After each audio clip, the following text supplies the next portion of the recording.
Hi everybody, welcome to an edition of Yo and the Go.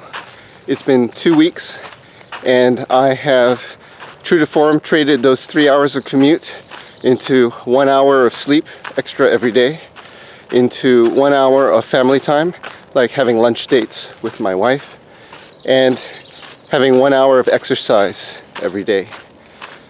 It was a tough decision to leave my friends at work for 16 years, to say goodbye to them, and I remember all the incredible things that we did together. But I've traded it for something that can't be bought, that can't be given back, and it's time.